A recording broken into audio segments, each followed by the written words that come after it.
시편 42편 1절부터 11절까지 말씀을 가지고 갈급함이라는 제목을 하는 말씀을 증거하겠습니다. 갈급함. 8월 말에 영화가 개봉을 했는데 상류사회라는 영화를 개봉했습니다. 영화 포스터에 보면 이런 글이 있습니다. 가장 아름답지만 가장 추악한 곳.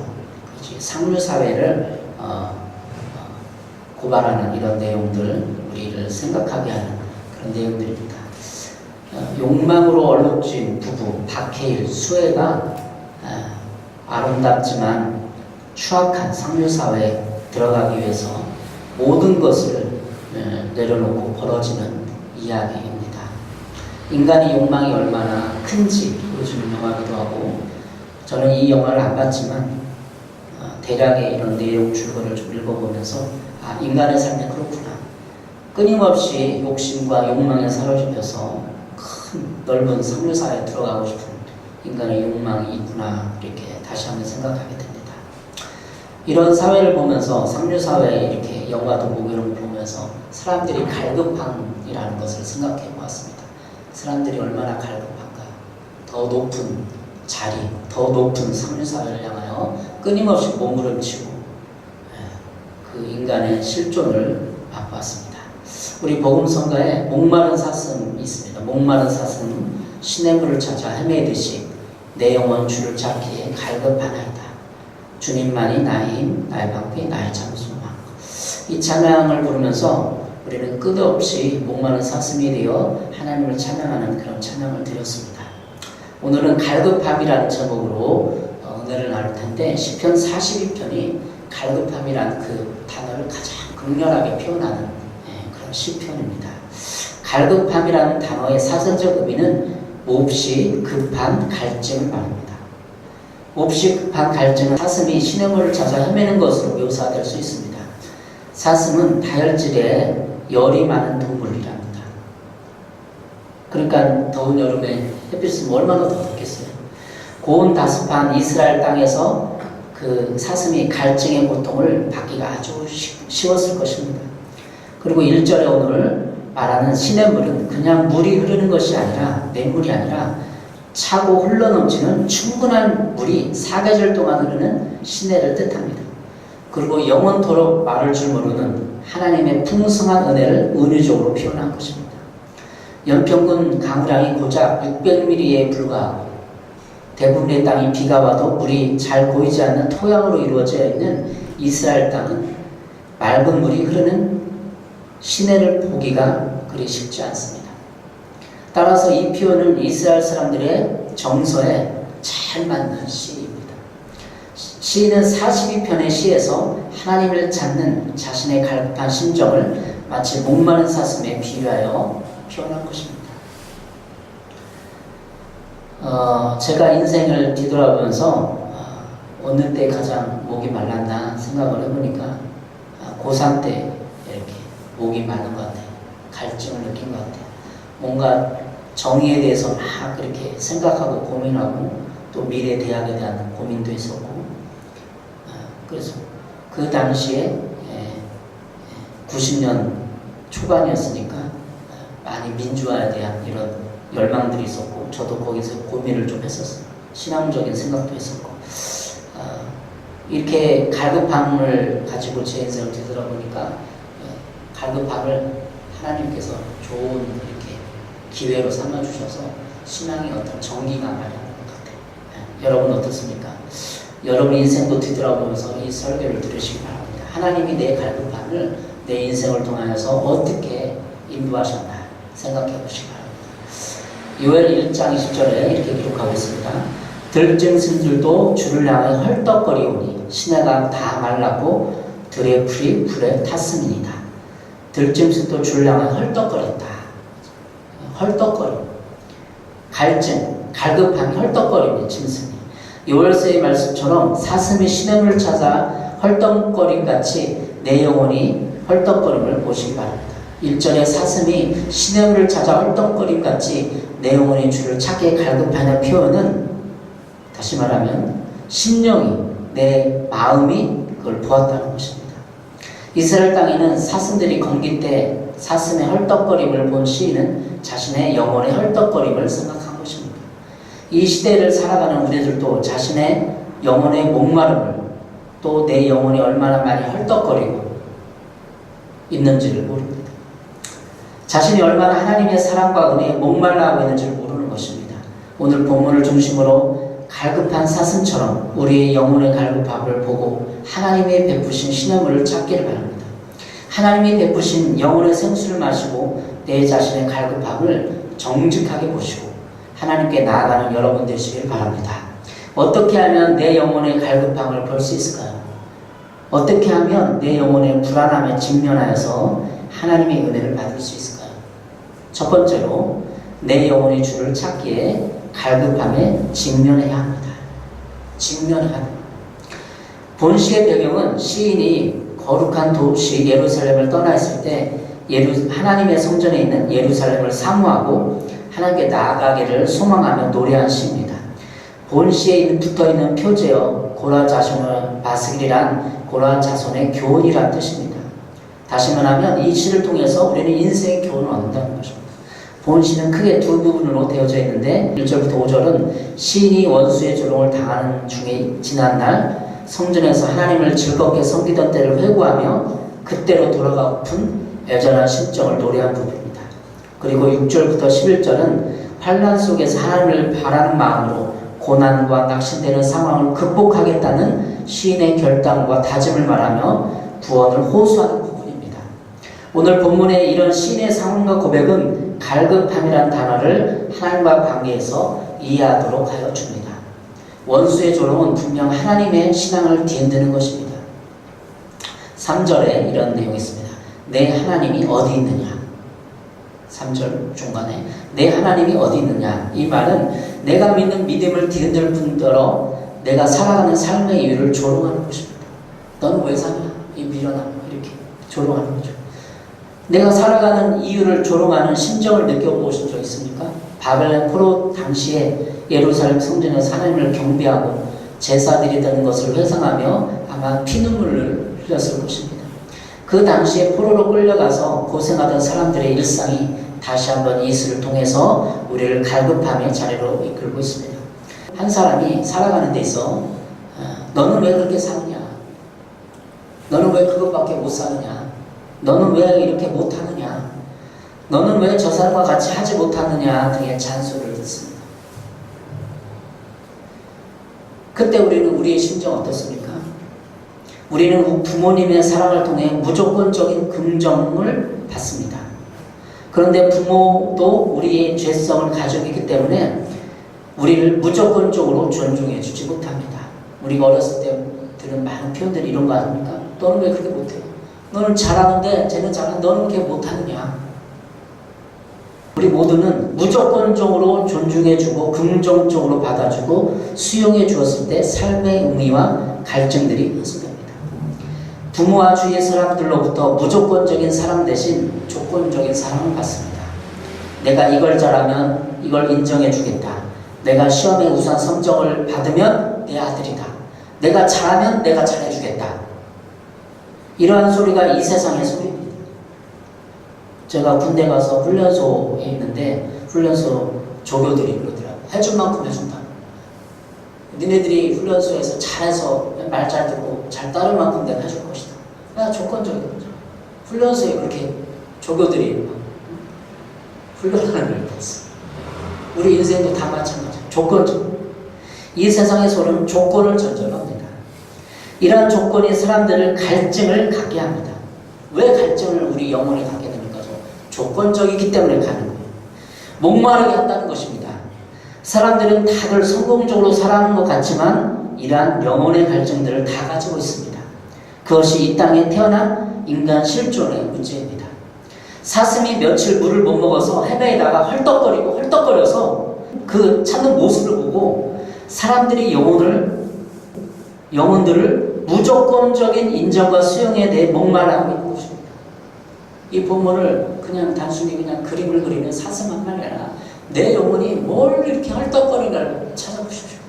무조건적인 이해와 수용, 존중을 받고 싶어요. 조건이 아니라 무조건적이고 그것이 우리의 영혼을 헐떡거립니다. 부모님에게 이런 무조건적인 이해와 수용을 받지 못하고 거절받습니다. 성장기 때. 그래서 사람들은 누구나가 크고 작은 거절감을 가지고 있습니다. 이런 거절감이 사람들을 갈증나게 합니다. 다 조건 사회잖아요. 조건, 학력. 이러한 갈증은 사람들을 더욱 영원한 것으로 이끄는 힘이 있습니다. 영원한 것을 찾고자 하지만 이 시의 시인처럼 하나님과 관계를 제대로 맺은 사람은 아주 극소수에 지나지 않습니다. 이러한 거절감과 갈증을 사람들은 풀기 위해 어느 한 가지에 집착합니다. 그래서 요즘 많이 이야기하는 중독 현상이 나타납니다. 알코올 중독, 일 중독, 성 중독, 쇼핑 중독 이런 것들은 이 거절감을 풀지 못하고 어느 한 가지에 집착하게 되고 그 집착에서 중독으로 빠져들게 되는 것입니다. 하나님은 우리에게 영혼을 사모하는 마음을 주셨지만 이것을 신앙 안에서 찾지 못하고 갈급해하고 있는 것입니다. 사람들의 문제는 다 이런 거예요. 무조건적인 이해와 수용과 사랑을 받지 못하고 너는 뚱뚱해, 너는 말라서, 너는 눈이 작아, 너는 잘생겨서 못났어, 너는 학력이 투철하니까 좋은 기업에 가. 사회가 가정부터 어렸을 때부터 이런 조건적인 대우를 받아왔다는 거죠. 그것이 갈증나게 하는 것입니다. 무조건적인 긍정적 존중이란 상담학자 칼 로저스가 주장한 것으로 상대방을 평가하지 않고 있는 그대로를 받아들이면서 상대방의 심리적 성장을 돕는 것입니다. 상대방을 평가하지 않고 있는 그대로 받아들이는 것.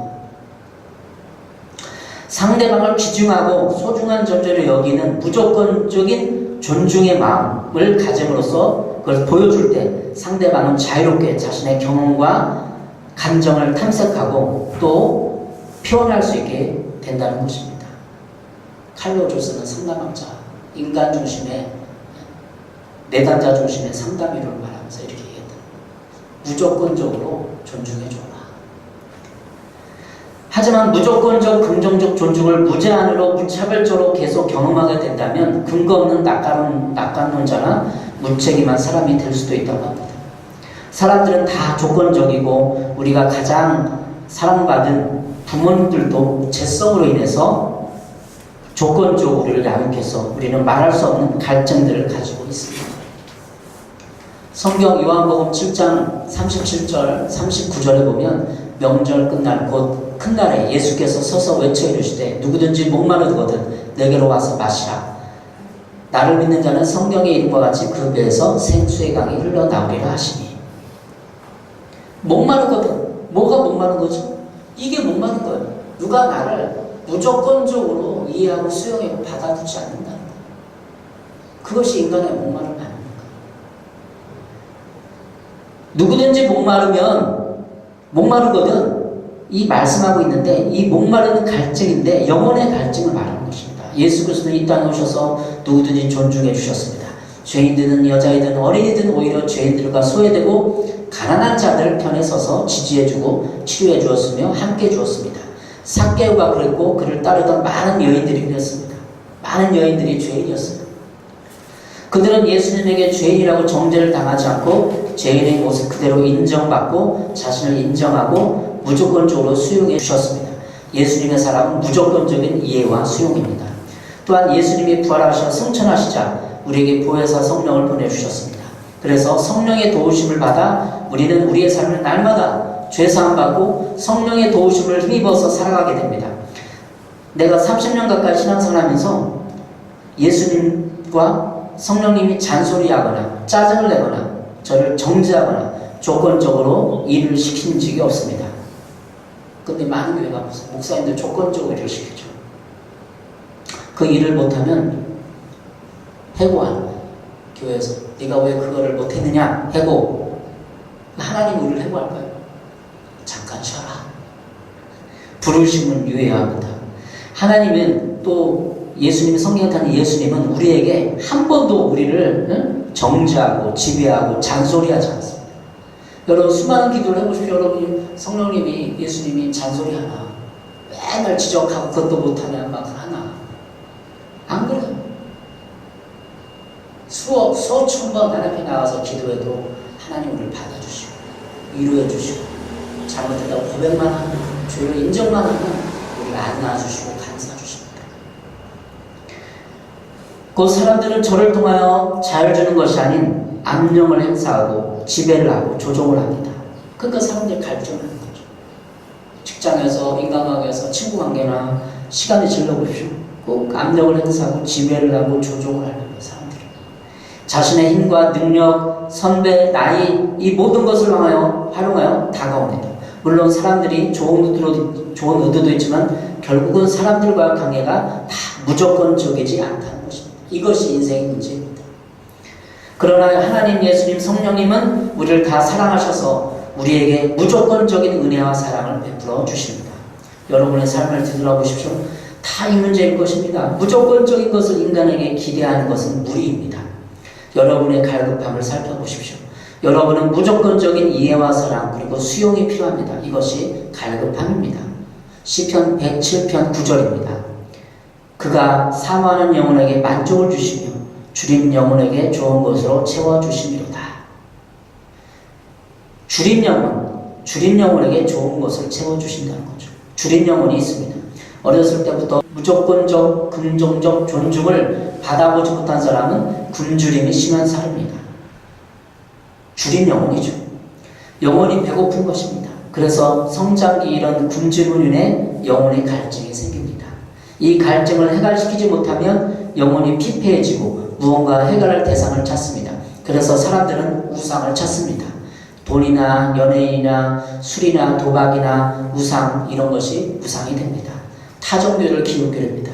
이러한 갈증을 예수님은 시원한 생수를 공급해 주십니다. 갈증을 통해서 예수님 만나 주시는 것입니다. 그래서 우리는 우리 영혼의 의사 대신 예수님 앞에 나아가야 합니다. 이제 갈증의 문제를 보셨습니까? 이 갈증이 내게 있다고 인정하는 것이 갈급함입니다.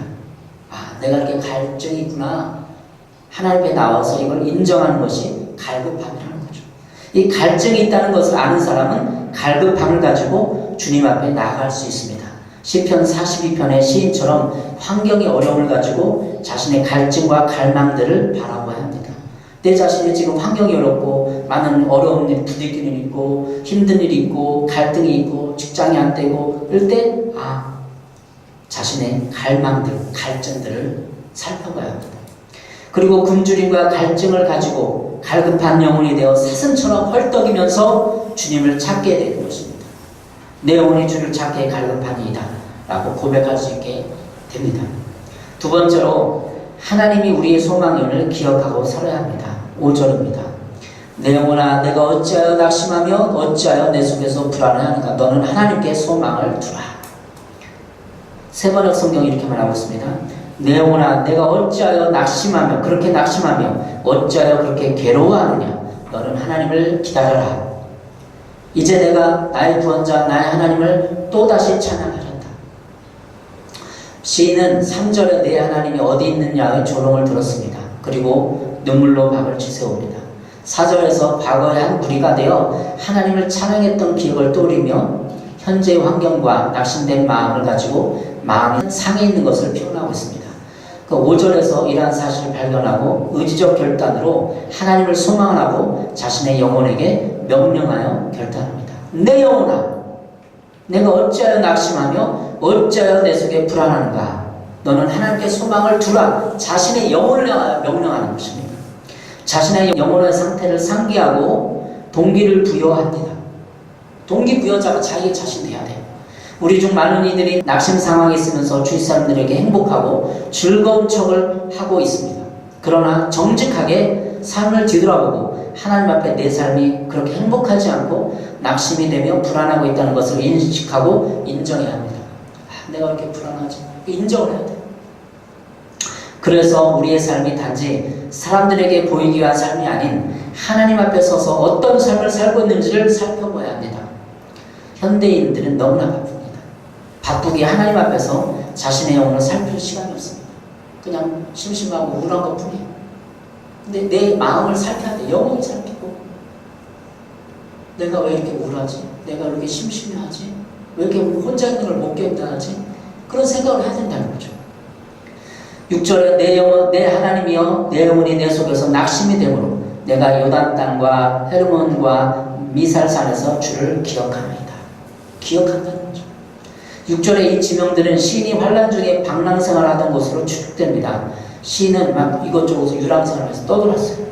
그곳에서 유랑생활하면서 예루살렘 성소에서 하나님을 찬양하고 경배하는 때를 추억하고 그리워하는 것입니다. 이렇게 시인은 하나님과의 과거 행적을 기억하고 낙심된 자기 자신을 추스르고 있는 것입니다. 우리는 과거 기억 속에서 하나님과 동행했던 기억과 하나님이 나를 도와주었던 것을 가지고 묵상할 수 있습니다. 묵상은 생각하는 것. 묵상은 하나님을 기억하는 행위입니다. 바쁜 가운데서도 하나님이 나를 도와주셨던 그리고 옛날에 예배하며 그 환난과 어려움을 이긴 기억들을 가지고 자기 자신의 방향을 잡을 수 있습니다. 너는 하나님께 소망을 두라. 세번역 성경에는 너는 하나님을 기다려라 라고 말하고 있는 것입니다. 하나님을 기다리며 우리의 삶에 대한 소망을 가질 수 있습니다. 끊임없이 과거를 생각하며 하나님 나를 그때 이렇게 집도 없었는데 이렇게 이상하게 해주셨지, 이렇게 합격하게 해주셨지, 그 사람을 만나서 날 도와주셨지, 이렇게 생각을 하고 기억을 해야 된다. 내 영혼아 하나님께 소망을 두라. 우리는 어렸을 때는 어른이 되는 것을 소망합니다. 어른이 되면 참 좋겠다. 어른들은 영화도 보고 맛있는 것도 커피도 마시고 여행도 하고. 우리 초등학교 때 다 어렸을 때 그렇게 생각해요. 청소년기 때 그러지 않았습니까? 어른이 되면 이것도 할 수 있고 여행도 할 수 있고 영화도 볼 수 있다. 얼마나 꿈이 드는 청소년기. 저도 그랬어요. 야, 어른이 되면. 근데 성인이 되고 어른이 됐어요. 영화를 많이 봐주던가 많이 여행 가게 되던가요. 성인이 되고 군대에 다녀오면 이제 결혼에 대한 소망을 가집니다. 돈을 벌고 좋은 훌륭한 연애를 해서 좋은 배우자를 만나서 좋은 친구 관계를 유지하고 하죠.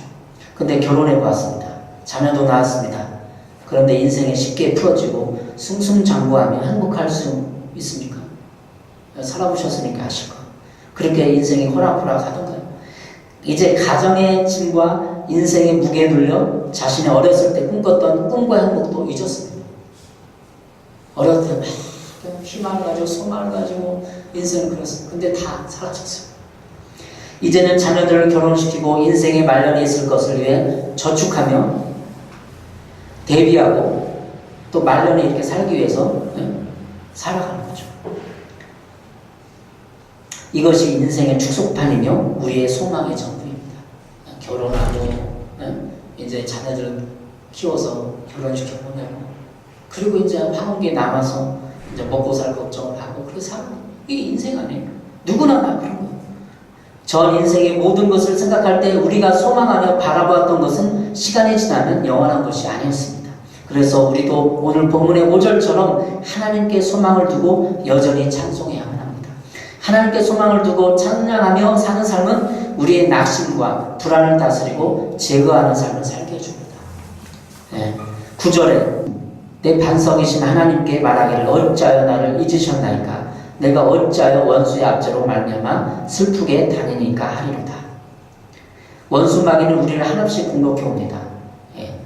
9절에 내가 어찌하여 원수의 압제로 말미암아 슬프게 다니니까 원수의 압제가 있다는 거죠. 이 원수 마귀는 우리를 한없이 인생에 있어서 공격해 옵니다.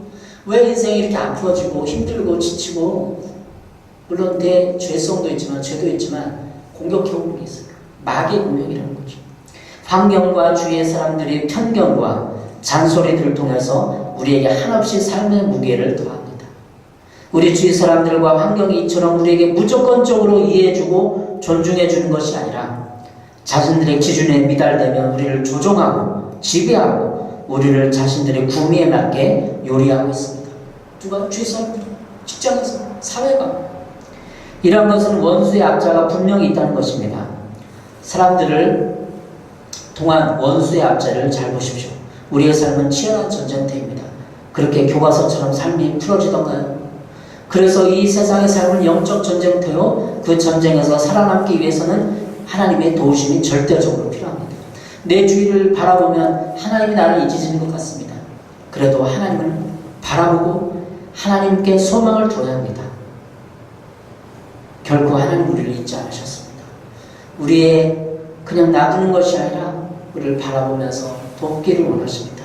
인생의 허망을 깨닫고 우리의 모든 소망을 하나님께 두어야 합니다. 우리의 삶을 통한 인생의 묵상 그리고 갈급함을 오늘 보았습니까? 이것이 인생의 모든 문제예요. 그리고 자신의 과거와 삶을 뒤돌아보며 하나님이 나를 도왔던 것을 찾았습니까? 삶의 중간중간마다 하나님 나를 도왔던 것, 사람들을 통해서 도왔죠. 엄마를 통해서 돕고, 뭐를 통해서 돕고, 삼촌을 통해서 돕고, 선생님을 통해서 돕고, 이것을 찾은 거예요. 이것이 하나님이 도운 게 우리예요. 하나님이 나를 도왔다고 의문점을 제시하거나 하지 마세요. 사람들을 통해서 도운 거예요. 하나님을 향한 원망이 아닌 내 삶을 뒤돌아보고 하나님의 은혜 베푸심을 바라봐야 합니다. 내 삶을 뒤돌아보면 하나님은 사람들을 통해서 나를 이끄시고 은혜를 베풀어 주셨습니다. 우리의 삶의 현장에서 흘린 눈물들을 하나님은 보았고 기억하고 있습니다. 오늘 말씀을 통하여 우리에게 주는 메시지는 갈급함입니다. 내가 얼마나 갈급한지를 보는 것입니다. 나는 괜찮아. 나는 행복해. 돈만 있으면 돼. 한 달 생활만 있으면 돼. 나는 괜찮아. 이 정도면 훌륭하지. 그게 아니에요. 내가 얼마나 내 앞에 갈급하고 헐떡거리고 있는지를 봐야 되는 거죠. 그리고 사슴이 시냇물을 찾듯이 내가 하나님을 찾아 나서는 그런 사람이 되어야 합니다. 우리는 순례자입니다. 천국을 소망하며 날마다의 삶을 살아가야 합니다. 우리의 소망은 영원한 하늘나라입니다. 내 자신의 내면과 과거가 맞닿아 있습니다.